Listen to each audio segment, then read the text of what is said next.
नमस्कार दोस्तों, स्वागत है आपका अपने YouTube चैनल देवनागरी हिंदी में। तो हम लोग प्रीवियस ईयर क्वेश्चन को सॉल्व कर रहे थे। उसी क्रम में आज ये 3 वीडियो के सीरीज का में तीसरा भाग है। फिर इसकी ये खत्म हो जाएगा तो उसके बाद फिर अगले नेक्स्ट ईयर के क्वेश्चन को सॉल्व करेंगे इसी तरह से, इसी प्रकार से जिस तरह से इसको सॉल्व कर रहे हैं। तो आपको अगर पसंद आ रहा हो तो ज़रूर कमेंट सेक्शन में बताइएगा कि और इसमें और क्या इम्प्रूवमेंट किया जा सकता है और आपको इसके साथ और क्या चाहिए। तो चलिए आज शुरू करते हैं। तो अगले सवाल के ऊपर चलते हैं। 60 तक तो कंप्लीट हो चुका था। अब 61वां का सवाल है कि निम्नलिखित में से दलित आत्मकथाएं नहीं हैं। तो ऑप्शन है आज के अतीत, तिरस्कृत, पानी बीच मीन प्यासी, मेरी पत्नी और भेड़िया। तो ऑप्शन है 1 और 4 यानी कि आज के अतीत या मेरी पत्नी और भेड़िया। अगर आप इसको थोड़ा सा भी आपके पास प्री नॉलेज है तो या मेरी पत्नी और भेड़िया आपने बहुत बार पढ़ा होगा, यूनिटी को तैयारी कर रहे हैं अच्छे से, तो मेरी पत्नी और भेड़िया जो है बहुत बार पढ़ा होगा कि ये दलित लेखक ने लिखा है। अब आत्मकथा है या नहीं ये नहीं पता, लेकिन इन्होंने लिखा है ज़रूर है। तो अगर इसको भी आप एलिमिनेट करते हैं तो आप चौथा नंबर को यहाँ ऑप्शन में एलिमिनेट करेंगे तो एक ऑप्शन तो चला जाएगा, 1 और 4। तो आप 3 ऑप्शन पे आ सकते हैं। इस तरह से अगर आप एलिमिनेशन मेथड यूज करते हैं तो 33% चांस है अब आपका उत्तर को सही होने में। अब यहाँ पे देखिए 2 ऑप्शन में 3 है और 2 ऑप्शन में 1 भी है। तो आप किसी और एक ऑप्शन को अगर आप डिलीट कर देते हैं तो आप सही उत्तर तक पहुँच सकते हैं। अगर आप पता चले कि 3 गलत है तो आप बी और डी को गलत कर सकते हैं और ऑप्शन सी पर आ सकते हैं, ये सही हो सकता है। अगर इसमें देखिए कॉमन है, एक सी ऑप्शन में भी 1 है और डी ऑप्शन में भी 1 है। तो अगर आप 1 को डिलीट करते हैं तो आप यहाँ पे भी पहुँच सकते हैं कि बी ऑप्शन सही होगा। तो इस तरह से आप एलिमिनेशन मेथड यूज कर सकते हैं। खैर हम लोग अभी एलिमिनेशन मेथड नहीं सीख रहे हैं, तो इसका ऑप्शन होगा सही ऑप्शन डी, आज के अतीत एवं पानी बीच मीन प्यासी दलित आत्मकथाएं नहीं हैं। आज के अतीत प्रसिद्ध कथाकार भीष्म साहनी की आत्मकथा है तथा पानी बीच मीन प्यासी मिथिलेश्वर का आत्मकथात्मक उपन्यास है, जबकि तिरस्कृत जो है वो दलित लेखक सूरजपाल चौहान की आत्मकथा तथा मेरी पत्नी और भेड़िया दलित लेखक एवं चिंतक डॉक्टर धर्मवीर की आत्मकथा।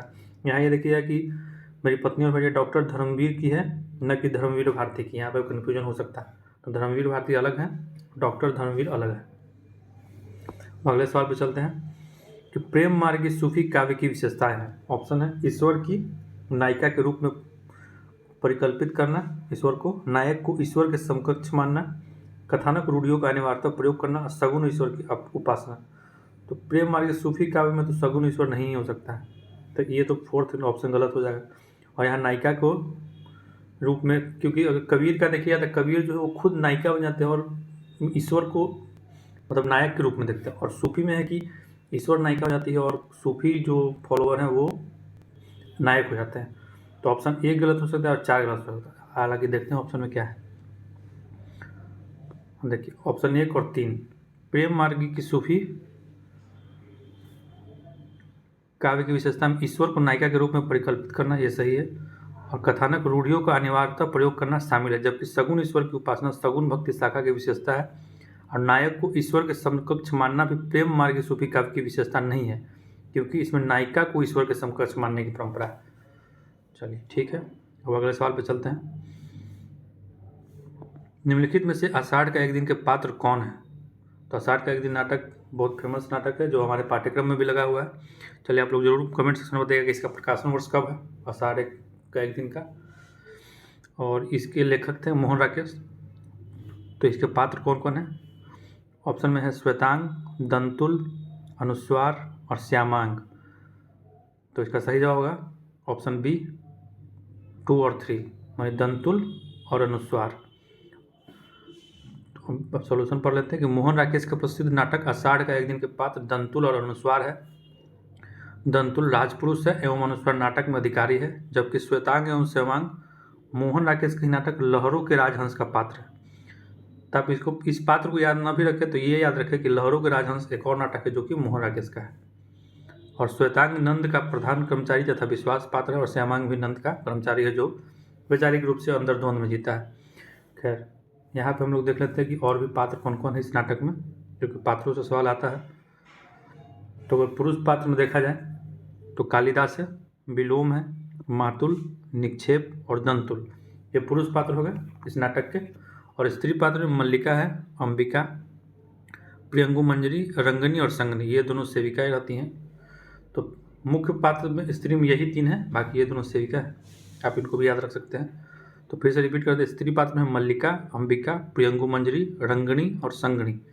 और पुरुष में है कालिदास, विलोम, मातुल, निक्षेप और दंतुल। उम्मीद है कि आपको याद रहेगा ये, और नहीं याद रहेगा तो आप लोग एक डायरी में या फिर किसी नोटबुक में इसको नोट डाउन करते चले, ताकि एक बार सरसरी निगाहों से आप पूरे दिन में एक बार देख लेंगे तो आपके नज़रों से सामने रहेगा, तो आप ऑप्शन डिलीट करने में आसानी होगी। अगला सवाल है, निम्नलिखित में से हजारी प्रसाद द्विवेदी की रचनाएं हैं। तो हजारी प्रसाद द्विवेदी की रचनाएं कौन कौन है? पहला ऑप्शन देखा जाए, आधुनिक साहित्य सृजन और समीक्षा, दूसरा है साहित्य का मर्म, तीसरा मध्यकालीन धर्म साधना, और चौथा है भारतीय सौंदर्यबोध और तुलसीदास। तो इसका सही ऑप्शन है बी, 2 और 3। तो साहित्य का मर्म और मध्यकालीन धर्म साधना, ये जो दोनों है ये हजारी प्रसाद द्विवेदी की रचनाएं हैं। साहित्य का मर्म का प्रकाशन वर्ष 1949 एवं मध्यकालीन धर्म साधना का प्रकाशन वर्ष 1952। प्रसिद्ध आलोचक हजारी प्रसाद द्विवेदी की रचनाएं हैं। जबकि यहाँ देखिए, ध्यान दीजिए कि भारतीय सौंदर्यबोध और तुलसीदास डॉक्टर रामविलास शर्मा की आलोचनात्मक कृति है। तो इसको भी याद रखिएगा कि भारतीय सौंदर्यबोध और तुलसीदास किसकी रचना है? डॉक्टर रामविलास शर्मा की। एक तुलसीदास करके एक निराला की भी रचना है शायद, जहाँ तक मुझे याद है, और मैं गलत हूँ तो मुझे ज़रूर सही कीजिएगा, कमेंट सेक्शन में बताइएगा। लेकिन मुझे लगता है कि निराला के भी है, लेकिन ये आलोचनात्मक कृति है, इसलिए ये रामविलास शर्मा की। एवं आधुनिक साहित्य सृजन और समीक्षा नंदलाल वाजपेयी की आलोचनात्मक कृति है। तुलसीदास जो वो कविता है निराला की शायद, जहाँ तक मुझे याद है। खैर, अब हजारी प्रसाद द्विवेदी की और रचनाओं को जान लेते हैं। पहले तो ये जान जाए कि हजारी प्रसाद द्विवेदी का जन्म कब हुआ था। तो 1907 से जन्म काल जो है उनका कालक्रम 1907 से 1979 है। हाँ, 1979 ईस्वी तक द्विवेदी जी का जन्म समय रहा है। इनका अन्य रचना है, इसको नोट डाउन करते चलिएगा। सुर साहित्य, हिंदी साहित्य की भूमिका 1940 में प्रकाशन हुआ, कबीर 1942 में, हिंदी साहित्य का आदिकाल 1952 और कालिदास की लालित योजना 1965। तो इस प्रकार से अगर आप इसको नोट डाउन कर लेते हैं तो आपको जैसे कि रिवीजन करने में आसानी रहती है। अगला सवाल है, निम्नलिखित में से छत्तीसगढ़ की कौन सी मुख्य रंग शैलियाँ हैं? छत्तीसगढ़ की मुख्य रंग शैलियाँ कौन कौन सी है? ये तो थोड़ा टफ सवाल था, लेकिन फिर भी यहाँ पे सॉल्यूशन है, अच्छे से पढ़ सकते हैं आप। मतलब ये एग्जाम में अगर अचानक से आ जाए, जैसे कि पूछ दे कि मध्य प्रदेश की प्रमुख रंग शैलियाँ क्या है, तब तो हम लोग उतना डेप्थ में नहीं आता है कि मध्य प्रदेश के कौन सा रंग शैलियाँ है या नहीं। तो उसमें उस समय यही होता है कि वैसे तो नेगेटिव मार्किंग है नहीं, तो आप कुछ भी अटैम्प्ट ले सकते हैं, तो आप अटैम्प्ट ले लीजिए, लेकिन उसको उस सवाल पर ज़्यादा दिमाग लगाने का कोई समय ज़रूरत नहीं है।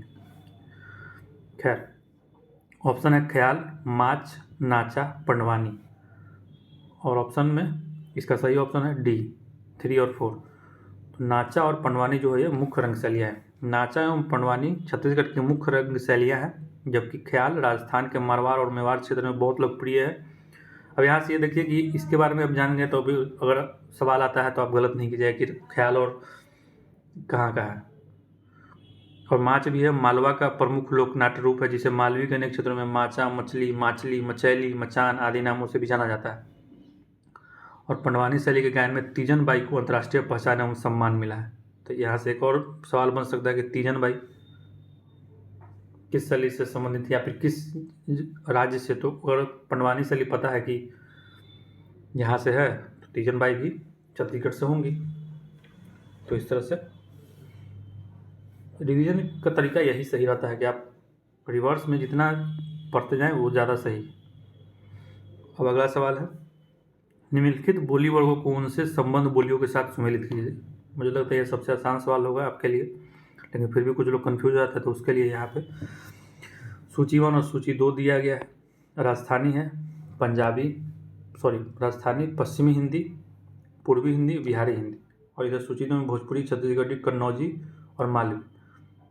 तो भोजपुरी है, तो आप सीधे अगर यहाँ बिहारी है लिखा हुआ तो बिहार से भोजपुरी को संबंधित, हालांकि पूरा बिहार में भोजपुरी नहीं बोला जाता है, लेकिन बिहारी हिंदी यहाँ पे भोजपुरी है, तो 4 का 1 अगर जाते हैं तो यहीं से एक सवाल आपका सही हो गया। मतलब फिर आपको देखने का ज़रूरत ही नहीं है एक्स्ट्रा कि कौन कहाँ से होगा। लेकिन अगर कोई राजस्थान से तो राजस्थान का भाषा पहचान सकते हैं, जो पश्चिम से है वो पश्चिम का भाषा, जो पूर्वी से है पूर्वी, मतलब हिंदी बेल्ट में जो पूर्वी एरिया से है वो मतलब अपने अपने क्षेत्र के अनुसार आप यहाँ पर लैंग्वेज पहचानिए और आप सही जवाब तक जाने का बहुत ज़्यादा संभावना है। तो जैसे कि यहाँ बिहार के लोग होंगे, बिहारी हिंदी देखेंगे, भोजपुरी यहाँ पे टिक लगेंगे, ऑप्शन सही। तो चलिए यहाँ पे ऑप्शन यही सही है। राजस्थानी हिंदी में देखिए मालवी है, पश्चिमी हिंदी में कन्नौजी, पूर्वी हिंदी में छत्तीसगढ़ी और बिहारी हिंदी में भोजपुरी। तो जरा इसको थोड़ा डिटेल में देख लेते हैं कि और क्या क्या है यहाँ पे। तो यहाँ पे इतना 4 हिंदी तो दे ही दिया था। अब एक बिहारी, यहाँ पहाड़ी हिंदी भी है, तो पहाड़ी हिंदी में गढ़वाली और कुमाऊनी आता है। और राजस्थानी हिंदी में अगर देखा जाए, राजस्थानी हिंदी में और कौन कौन सी भाषा आती है, मतलब बोली आती है, तो मारवाड़ी है, जयपुरी, मेवाती, और पश्चिमी हिंदी में आती है बुंदेली, ब्रज भाषा, हरियाणवी, खड़ी बोली, और पूर्वी हिंदी में आती है अवधी, बघेली और छत्तीसगढ़ी। तो इस तरह से ये सवाल कंप्लीट होता है। अगला सवाल पर चलते हैं। निम्नलिखित रचनाकारों को उनकी रचनाओं के साथ सुमेलित कीजिए। तो जो निम्नलिखित रचनाकार हैं यहाँ पे, एक मिनट था, इसको जूम कर लेते हैं। घनानंद, बोधा, सूदन, पद्माकर, और इधर सूची 2 में है जगत विनोद, विरह लीला, विरह वारिस और सुजान चरित। तो इसका सही जवाब है बी। तो घनानंद का क्या होगा?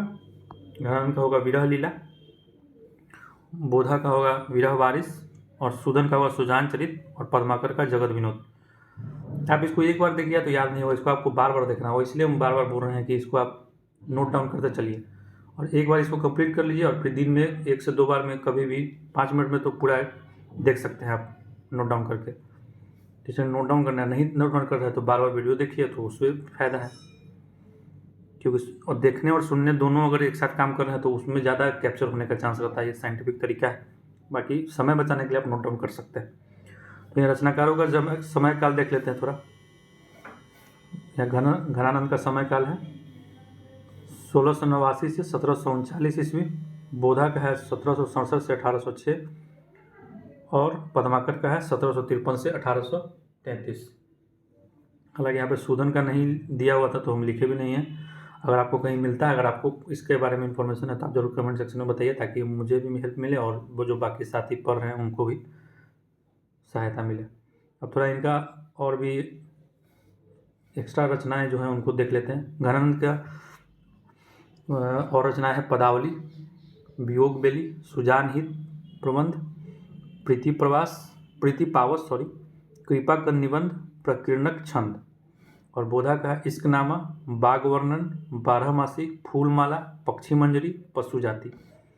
पद्माकर का है पद्माभरण, गंगा लहरी, प्रबोध पचासा, कली पचीसी, प्रताप सिंह विरुदावली, स्फुट चंद। एक बार फिर से देख लेते। घनानंद का रचना है पदावली, वियोग बेली, सुजान हित प्रबंध, प्रीति पावस, कृपा का निबंध, प्रकीर्णक छंद। बोधा की रचना है इश्कनामा, बाग वर्णन, बारहमासी, फूलमाला, पक्षी मंजरी, पशु जाति। और पद्माकर का है पद्माभरण, गंगा लहरी, प्रबोध पचासा, कली पचीसी, प्रताप सिंह विरुदावली और स्फुट चंद। तो ये इनकी रचनाएं हैं। इसी तरह से आप 3-4 बार आप इसको पढ़िए, रिवीजन करिए तो सही रहेगा। अगला सवाल है निम्नलिखित प्रतीकवादी नाटकों को उनके लेखकों के साथ सुमेलित कीजिए। तो सूची 1 में है विज्ञान गीता, ये नाटक है और इधर लेखक है ज्योत्सना, नवरस, देव, माया प्रपंच। और इधर सूची 2 में सेठ गोविंददास, देव, केशव, सुमित्रानंदन पंत। तो ये इसका सही जवाब है ए। अब यहाँ पे देख लेते हैं। विज्ञान गीता के नाटककार हैं केशव दास, ज्योत्सना के नाटककार हैं सुमित्रानंदन पंत, और नवरस के हैं सेठ गोविंद दास, और देव माया प्रपंच के हैं देव या देवदत्त। तो अब इसमें इनका समय काल देख लेते हैं। नवरस का प्रकाशन वर्ष 1940 यहाँ पे लिखा हुआ है, और इनका समय काल है केशव दास 1555 से 1617, सेठ गोविंद दास 1896 से 1974, देव या देवदत्त है 1673 से 1767। यही है ना, 1673 से 1767। हाँ सही है। और यहाँ पे सुमित्रानंदन पंत के बारे में आप ये तो हमारे छायावाद के कवि भी हैं, तो इनका जो समय काल है वो आप कमेंट सेक्शन में ज़रूर बताइए, क्योंकि ये तो याद होना ही चाहिए। अब इनके थोड़ा अलग अलग रचनाओं को देख लेते हैं इनके।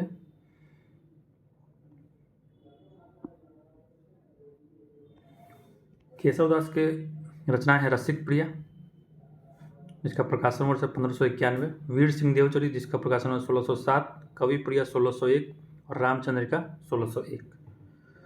सेठ गोविंददास की रचना है कुलीनता 1927, कर्तव्य 1935, हर्ष 1935, प्रकाश 1935 और है नक्शे का रंग 1941, कर्ण 1946, विश्व प्रेम है 1917, दुख क्यों 1921, स्नेह या स्वर्ग 1946। ठीक है।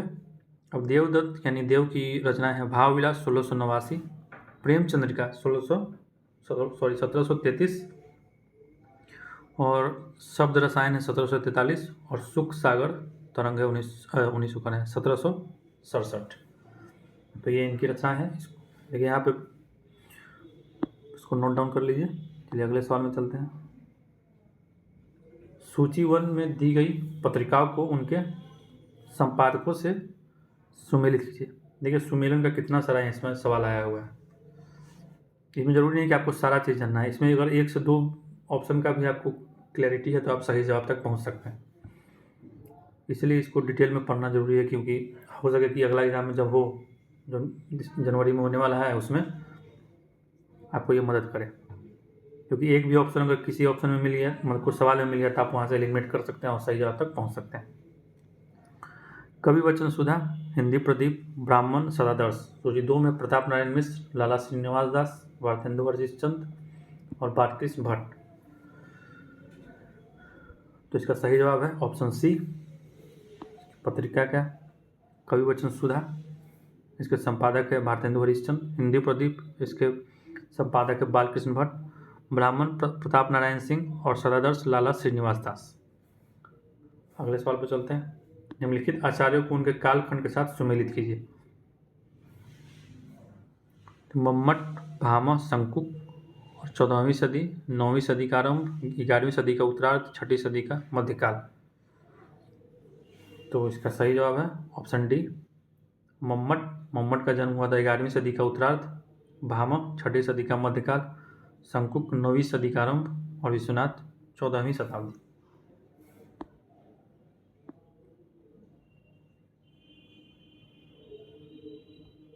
निम्नलिखित वर्ण विषयों को उनसे संबंध उपन्यासों को सुमेलित कीजिए। अब ये तो जो संबंध उपन्यास है, ये सारे उपन्यास तो हमारे सिलेबस में लगा भी नहीं है, लेकिन फिर भी दिया गया। तो चलिए, पहले इस तरह से सवाल पूछा जाता था 2020 में, लेकिन अभी तक नहीं पूछा जाता, लेकिन फिर भी इसको देख लेते हैं। सूची 1 में दिया है उच्च मध्यवर्गीय वृद्ध व्यक्तियों की जीवन स्थितियों का चित्रण, दलित जीवन की नारकीय वास्तविकताओं का चित्रण, पंजाब पर अंग्रेजों का आधिपत्य और ईस्ट इंडिया कंपनी की लूट खसोट का चित्रण, पटना के महिला छात्रावास में पनपने वाले भ्रष्टाचार और स्त्रियों के काम शोषण का चित्रण। सूची 2 में उपन्यासों का नाम दिया गया प्रति परिकथा, मैयादास की मारी, नाचियो बहुत गोपाल और समय सरगम। तो इसका सही जवाब है ऑप्शन सी। तो देख लेते हैं। उच्च मध्यवर्गीय वृद्ध व्यक्तियों की जीवन स्थितियों का चित्रण समय सरगम उपन्यास में किया गया। दलित जीवन की नारकीय वास्तविकताओं का चित्रण नाचियो बहुत गोपाल में किया गया। पंजाब पर अंग्रेजों का आधिपत्य और ईस्ट इंडिया कंपनी की लूट खसोट का चित्रण मैयादास की मारी में किया गया है। और पटना के महिला छात्रावासों में पनपने वाला भ्रष्टाचार और स्त्रियों के काम शोषण का चित्रण प्रति परिकथा में किया गया। समय सरगम कृष्णा सोबती का उपन्यास है, यानी समय सरगम कृष्णा सोबती का उपन्यास है। नाचियो बहुत गोपाल अमृतलाल नागर का उपन्यास है। और मैयादास की मारी भीष्म साहनी का उपन्यास है। और प्रति परिकथा फणीश्वरनाथ रेणु का उपन्यास है। अगले सवाल पर चलते हैं कि निम्नलिखित कहानियों को उनके वर्ण विषय के साथ सुमेलित कीजिए। वापसी, तीसरी कसम, माया दर्पण, परमात्मा का कुत्ता।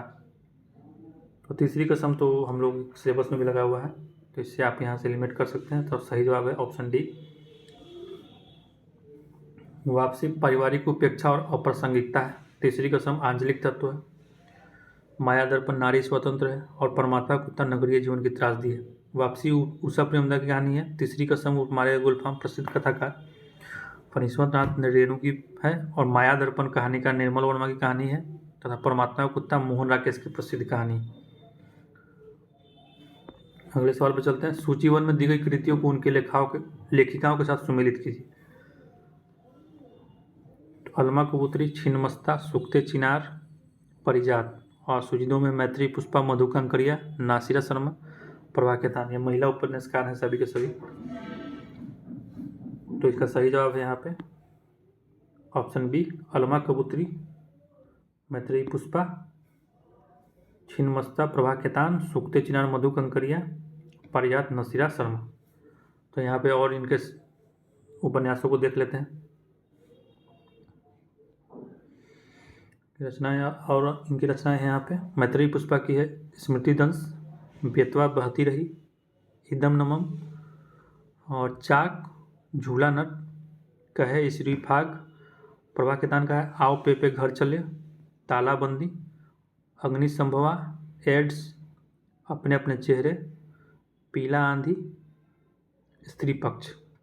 मधु कंकरिया की रचनाएं हैं खुले गगन के लाल सितारे, सलाम आखिरी, पत्ता खोर, सेज पर संस्कृत, हम यहाँ थे।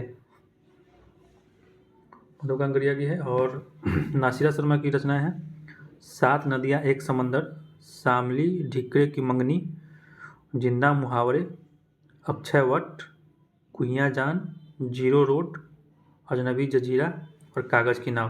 देखिए अगर आपको दिख नहीं रहा तो आप मेरे आवाज़ को सुनिए और उसी हिसाब से आप लिख सकते हैं, क्योंकि यहाँ पे थोड़ा ज़्यादा कॉम्पैक्ट हो जाता है लिखने में। और नहीं तो फिर वीडियो को भी पीछे करके और फिर से सुनकर आप लिख सकते हैं अगर लिखना है तो। अगला सवाल है अंधा युग के निम्नलिखित पात्रों को उनकी प्रमुख चारित्रिक विशेषताओं के साथ सुमेलित कीजिए। ऑप्शन है युत्सु, अश्वत्थामा, संजय और विदुर। यह पाशविक, प्रतिहिंसक, संशयग्रस्त, सत्याग्रही, कर्मलोक से बहिष्कृत, तटस्थ। अगर आपने नाटक पढ़ा होती तो आपके लिए केकवाक है ये सवाल। तो इसका सही जवाब है ऑप्शन सी, युत्सु है जो सत्याग्रही है, और अश्वत्थामा जो है वो पाशविक प्रतिहिंसक है, मतलब उसका पाशविक प्रकृति हो जाता है। संजय जो कर्मलोक से बहिष्कृत है, तटस्थ है, और विदुर जो है संशयग्रस्त है। और अंधा युग का प्रकाशन वर्ष है नाटक का, मतलब अंधा युग के लेखक पहले कौन है? तो अंधा युग के लेखक है धर्मवीर भारती, और इसका प्रकाशन वर्ष है 1955। अगला सवाल है निम्नलिखित कृतियों को उनके प्रकाशन वर्ष के आधार पर सुमेलित कीजिए।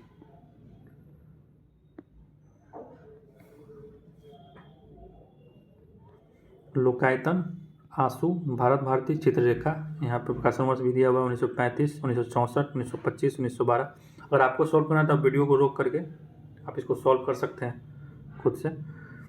फिर कृतियों का उनके प्रकाशन वर्ष के आधार पर सही सुमेलन इस प्रकार है। लोकायतन जो है ये 1964 में प्रकाशित हुआ था, और ये सुमित्रानंद पंत की रचनाएं हैं। आंसू जो 1925 में हुआ था, प्रसाद की रचना। भारत भारती 1912 में प्रकाशित हुआ था और मैथिली चरण गुप्त की रचना है। और चित्ररेखा 1935 में प्रकाशित हुआ था और रामकुमार वर्मा की रचना है। अगले सवाल पर चलते हैं। निम्नलिखित भाषाओं को विकास के उनके क्रम में व्यवस्थित कीजिए। भाषाओं के विकास के आधार पर तो इसका जो ऑप्शन है सौर श्रेणी, पहली प्राकृत, वर्तमान हिंदी और पूर्वी हिंदी। तो इसका सही जवाब है बी। भाषाओं के विकास के आधार पर उनका व्यवस्थित क्रम इस प्रकार है: पहली प्राकृत, फिर सौर श्रेणी, फिर पूर्वी हिंदी, फिर वर्तमान हिंदी। पहली प्राकृत पाली भाषा को कहते हैं। सौर श्रेणी हिंदी में ब्रज, बुंदेली, कन्नौजी, कौरवी, हरियाणवी बोली जाती है, जबकि पूर्वी हिंदी में अवधी, बघेली, छत्तीसगढ़ी बोली जाती है। जैसे ऊपर में एक्सप्लेन कर दिया गया है, मतलब अलग से आपको लिख के दे दिया गया था। वर्तमान हिंदी के अंतर्गत आजकल बोली जाने वाली हिंदी है, जिसमें विभिन्न भाषाओं अंग्रेजी, तमिल, तेलुगु, बांग्ला, फ्रेंच, अरबी, फारसी, उर्दू, तुर्की, स्पेनिश के शब्दों के साथ साथ हिंदी की अपनी परंपरा से प्राप्त शब्दों के अकूत भंडार की राशि भी शामिल है। रघुवीर सहाय के कविता संग्रहों का प्रकाशन वर्ष के अनुसार सही क्रम है।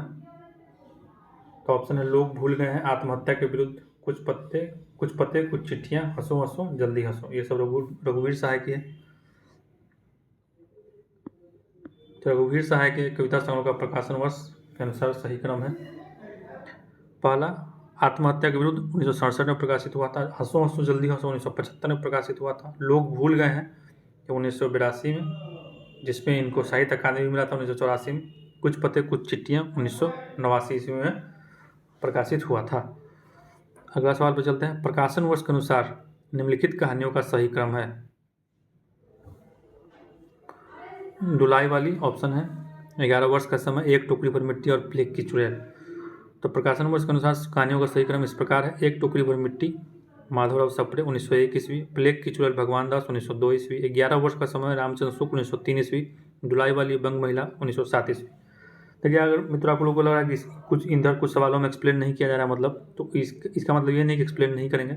अगला जो प्रीवियस क्वेश्चन को सॉल्व करेंगे उसमें कुछ को सॉल्व एक्सप्लेन किया जाएगा, और इस तरह से हर जो साल का आएगा उसको इसी तरह से मतलब कुछ कुछ जो भी ओवरलैप कर रहा हो उसको सोल्यूशन करते हुए जाएंगे। अगर हर क्वेश्चन में मतलब हर साल का क्वेश्चन में सभी सवालों को हल करते बने तो पता चला कि बार बार एक ही चीज़ रिपीट हो रहा है, उसमें क्या है कि समय भी ज़्यादा लगेगा और वीडियो भी लंबी हो जाएगी। तो इसलिए आप लोग निश्चिंत रहें, सारा सवालों को हल किया जाएगा। तो अगले साल में जो सवाल आएगा उसको, जो इस साल नहीं किए हैं, इस वाले साल का क्वेश्चन में जो सॉल्यूशन नहीं मिला उसको आप नेक्स्ट ईयर के क्वेश्चन में जो सॉल्यूशन मिल रहेगा उसमें हम कर देंगे। तो इसके लिए आप बेफिक्र रहें। प्रकाशन वर्ष की दृष्टि से निम्नलिखित कविता संग्रहों का सही अनुक्रम है। तो ऑप्शन है परिमल, लहर, ग्राम्य, दीपशिखा। प्रकाशन वर्ष की दृष्टि से कविता संग्रहों का सही अनुक्रम इस प्रकार है। परिमल है 1930 ईस्वी, निराला। लहर है 1933 ईस्वी, जयशंकर प्रसाद की रचना है। और ग्राम्य 1940 ईस्वी, ये सुमित्रानंद पंत की रचना है। दीपशिखा 1942 ईस्वी, महादेवी वर्मा की रचना है। देखिए, चारों हमारे छायावादी कवि हैं और इनकी रचनाओं को अलग से भी आप याद रखें, वो बहुत ज़रूरी है क्योंकि इनसे बहुत सवाल पूछा जाता है। निम्नलिखित पाश्चात्य आचार्यों का जन्म वर्ष के आधार पर सही क्रम है। रोला बार्थ, फर्डिनांड द सास्वीर और Samuel Taylor Coleridge, I A. Richards. तो इसका सही जवाब ऑप्शन बी। तो सैमुअल टेलर कॉलरिज का जन्म है 1772 ईस्वी। फर्डिनांड द सास्वीर का जन्म है 1857 ईस्वी। आई.ए. रिचर्ड्स का जन्म है 1893 ईस्वी। रोला बार्थ का जन्म है 1915 ईस्वी। अगले सवाल पर चलते हैं। प्रकाशन वर्ष के अनुसार निम्नलिखित उपन्यासों का सही अनुक्रम है।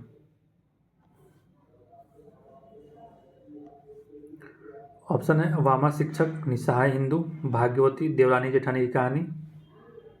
यहाँ प्रकाशन वर्ष के अनुसार उपन्यासों का सही क्रम है देवरानी जेठानी की कहानी। ऑप्शन ए सही जवाब है। 1870 ईस्वी, पंडित गौरी दत्त का ये उपन्यास रचना है। वामा शिक्षक 1872 ईस्वी, ये ईश्वरी प्रसाद एवं कल्याण राय का रचना है। भाग्यवती 1877 ईस्वी, ये श्रद्धाराम फिलौरी की रचना है। और निसहाय हिंदू 1890 ईस्वी, राधाकृष्ण दास की रचना है। वस्तुतः विकास की दृष्टि से अंधा युग के अंकों का सही क्रम क्या है। यहाँ पे देखिए, इससे आपको पता चलता है कि जो उसमें क्रम लगा हुआ है नाटकों में उसको भी आपको ध्यान रखना है। तो ऑप्शन है कौरव नगरी, अश्वत्थामा का अर्धसत्य, पशु का उदय, गांधारी का शाप, विजय एक क्रमिक आत्महत्या। वस्तुतः विकास की दृष्टि से अंधा युग के अंकों का सही क्रम है। पहला तो अंधा युग जो प्रकाशित हुआ था 1955 में, और इसमें कुल 5 अंक है। पहला है कौरव नगरी, पशु का उदय, अश्वत्थामा का अर्धसत्य, पंख पहिए और पटिया, ये अंतराल है बीच में दिया हुआ, और गांधारी का शाप और विजय एक क्रमिक आत्महत्या, और फिर प्रभु की मृत्यु, ये भी एक अंतराल है। जन्म काल के अनुसार निम्नलिखित निबंधकारों का सही क्रम है। ऑप्शन है रामवृक्ष बेनीपुरी, नलिनी बिलोचन शर्मा, रामविलास शर्मा और नंदुलारे वाजपेयी। तो जन्म काल के अनुसार निबंधकारों का सही क्रम है। पहला रामवृक्ष बेनीपुरी 1899, नंदुलारे वाजपेयी जन्म 1906, और रामविलास शर्मा का जन्म हुआ था 1912 में। नलिनी बिलोचन शर्मा का जन्म हुआ था 1916 में।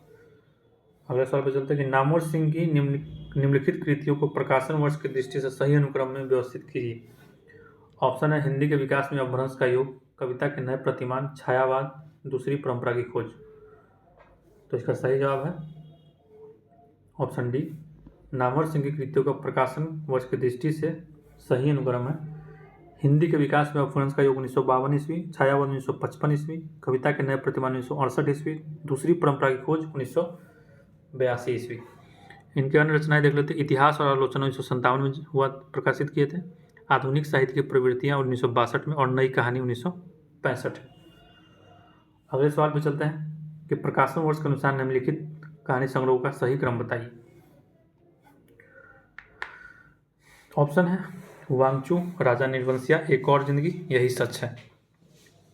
तो इसका सही जवाब है ऑप्शन ए। प्रकाशन वर्ष के अनुसार कहानी संग्रह का सही क्रम है राजा निर्वंशिया 1957 ईस्वी, इसमें कमलेश्वर की रचना है। एक और जिंदगी 1961 ईस्वी में मोहन राकेश की रचना है, यही सच है 1966 ईस्वी मनु भंडारी की रचना है। और वांगचू 1978 ईस्वी ये भीष्म साहनी की रचना है। अब अगले सवाल पर चलते हैं। नीचे दो कथन दिए गए हैं, कथन एक, अब कथन वाले आगे हैं, तो इसको ठीक से पढ़िए। साहित्य में लोक ही प्रमाण है। कथन दो है कि लोक साहित्य की गुणवत्ता प्रमाणित करने के लिए शास्त्रीय प्रतिमानों की आवश्यकता होती है। तो यहाँ पे पहला कथन ये है कि साहित्य में लोक ही प्रमाण है, मतलब लोक मतलब दुनिया, साहित्य में जो दुनिया प्रमाण है, बात सही है। साहित्य कहाँ से आता है? दुनिया से ही आता है। और दूसरा है कि लोक साहित्य की गुणवत्ता, मतलब जो दुनिया की जो लोक साहित्य है, हमारे अगल बगल जो भी हम रचनाएं करते हैं या पढ़ते हैं, उसकी गुणवत्ता प्रमाणित करने के लिए शास्त्रीय प्रतिमानों की आवश्यकता होती है। तो क्या उसकी जो गुणवत्ता है, मतलब वो अच्छा है या बुरा है या कितना खरा उतर रहा है समाज पे, उसके जो प्रतिमान है, प्रतिमान नापने के लिए और उसको प्रमाणित करने के लिए क्या हम लोग को शास्त्रों की जरूरत पड़ती है? तो नहीं, बिल्कुल भी नहीं, हम लोग को कोई शास्त्र की जरूरत नहीं पड़ती। क्या हम लोग रामचरितमानस के अनुसार ही सारे सबको अपने गुणवत्ता को प्रमाणित करने के लिए बोलते हैं, या फिर भगवद गीता या फिर कुरान या फिर जो भी है हमारे धर्म ग्रंथ या फिर जो भी शास्त्र हैं उनके अनुसार? बिल्कुल नहीं करते हैं। तो इसका मतलब हुआ कि पहला कथन सही और दूसरा गलत। तो कथन एक सत्य है किंतु कथन दो गलत है। तो ऑप्शन सी सही जवाब है। तो साहित्य में लोक की प्रमाण है, कथन एक सत्य, किंतु लोक साहित्य की गुणवत्ता प्रमाणित करने के लिए शास्त्रीय प्रतिमानों की आवश्यकता होती है, गलत है, क्योंकि लोक साहित्य की गुणवत्ता प्रमाणित करने के लिए वही बात है जो हम बोल चुके हैं। नीचे दो कथन दिए गए। स्त्री विमर्श के अनुसार स्त्री केवल जैविक उत्पत्ति है। और कथन दो, पितृसत्तात्मक व्यवस्था स्त्री के व्यक्तित्व और विचारों का नियमन नहीं कर सकते। बिल्कुल सही है, हमको मेरे अनुसार ये दोनों कथन सही है। अच्छा, दोनों गलत है, सॉरी, फिर से पढ़ लेते हैं। केवल जैविक उत्पत्ति है, केवल यहाँ पे लगा हुआ है जैविक उत्पत्ति है, ये गलत बात है। देखिए यही पे गलत होता है। जैविक उत्पत्ति तो हम सभी हैं, लेकिन यहाँ पे केवल लगा हुआ है और स्त्री विमर्श के अनुसार पूछ रहा है। तो स्त्री विमर्श तो थोड़ा फेमिनिज्म है, तो एडवांस रहती है ये सब चीज़ें। तो यहाँ पे केवल है, तो ये गलत है। जैविक उत्पत्ति तो हम सभी, पुरुष भी स्त्री भी सब बायोलॉजिकल प्रोडक्ट ही हैं। तो कथन दो तो गलत है ही, क्योंकि पितृसत्तात्मक जो व्यवस्था है वो उनकी महिलाओं के व्यक्तित्व और विचारों का फलने फूलने के लिए नहीं बोलती है। लेकिन स्त्री विमर्श के अनुसार स्त्री केवल जैविक उत्पत्ति नहीं है, ये ध्यान रखिएगा। और ये जो कीवर्ड्स हैं यहाँ पर केवल, इसको भी ध्यान रखिएगा, इसी से सवाल गलत होता है। जैसे कभी लाइव में आपको पता चल गया कैसे गलत होता है। स्त्री विमर्श के अनुसार स्त्री केवल जैविक उत्पत्ति है, कथन गलत है, क्योंकि स्त्री, चलिए इसका जो सोल्यूशन है बहुत बेकार है। नीचे दो कथन दिए गए हैं। कृष्ण भक्ति काव्य वृत्ति के उत्कर्ष का दर्शन है, और तर्क में है कि इसलिए उसका पूर्ण स्वाद उज्ज्वल रस से होता है। क्या है स्थापना में? कृष्ण भक्ति काव्य जो है, कृष्ण भक्ति काव्य वृत्ति के उत्कर्ष का दर्शन है, काव्य वृत्ति के उत्कर्ष का दर्शन है, बिल्कुल ठीक है। और इसलिए उसका पूर्ण स्वाद उज्ज्वल रस में होता है, तो ये भी सही है। तो ऑप्शन आपका हो गया डी, ऑप्शन हो गया डी। और अगले सवाल पे चलते हैं कि नीचे दो कथन दिए हैं, कथन एक और कथन दो। वह छायावाद जो है श्रृंगार लिप्सा का काव्य है। वस्तुतः रीतिकालीन श्रृंगार भावना ही छायावाद में अज्ञात आलम्बन का आधार बनी। रीतिकाल श्रृंगार भावना छायावाद में अज्ञात आलम्बन का आधार बनी। रीतिकाल वाला तो नहीं, मतलब ये तो मुझे सही नहीं लग रहा है। खैर सोल्यूशन देखते हैं। इसका सही जवाब है कथन एक और दो गलत। तो छायावाद श्रृंगार लिप्सा का काव्य है, कथन एक गलत है, क्योंकि छायावाद मानव अथवा प्रकृति के सूक्ष्म किंतु व्यक्त सौंदर्य में आध्यात्मिक छाया का भान है। वस्तुतः रीतिकालीन श्रृंगार भावना ही छायावाद में अज्ञात आलम्बन का आधार नहीं, कथन दो गलत है, दोनों कथन गलत है। नीचे कथन देंगे स्थापना और तर्क है। तो काव्य का आलम्बन विशिष्ट व्यक्ति नहीं सामान्य जन ही हो सकता है, क्योंकि काव्य का केंद्रीय विषय मनुष्य है। तो इसका सही जवाब है ऑप्शन बी, ए गलत आर सही। स्थापना ए, काव्य का अवलंबन विशिष्ट व्यक्ति नहीं सामान्य जन ही हो सकता है। कथन गलत है, क्योंकि काव्य का अवलंबन विशिष्ट व्यक्ति और सामान्य जन दोनों हो सकता है। बिल्कुल सही बात है। और तर्क, क्योंकि काव्य का केंद्रीय विषय मनुष्य ही है। काव्य का तो केंद्रीय विषय मनुष्य ही। अब है यहाँ पे गद्यांश, तो इसको तो हम सॉल्व नहीं करेंगे, इसको आप पढ़िए।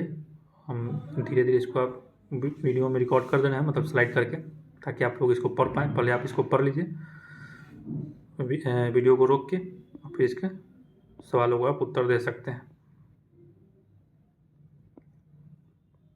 तो ये हो गया 94 तक। अगला देख लेते हैं।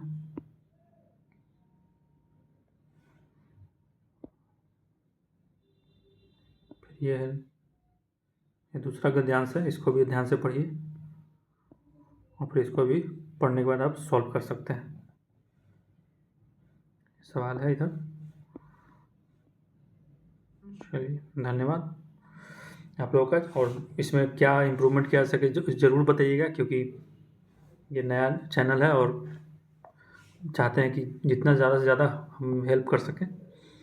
और एग्ज़ाम नज़दीक है तो रिवीजन मोड में रहिए। हमें अब कुछ नया पढ़ने का ज़रूरत नहीं है। अगर कुछ थोड़ा बहुत बचा हुआ है सिलेबस तो उसको कंप्लीट कर लीजिए, बाकी और 80% से ज़्यादा सिलेबस कवर है तो फिर एकदम निश्चिंत रहिए। जितना पढ़ें उसको एकदम रिवीजन मोड में जाइए, प्रैक्टिस मोड में जाइए। जितना से ज़्यादा हो सके PYQ सॉल्व कीजिए।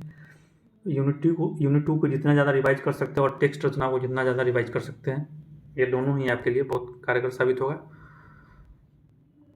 चलिए, धन्यवाद। फिर मिलते हैं अगले लेक्चर में।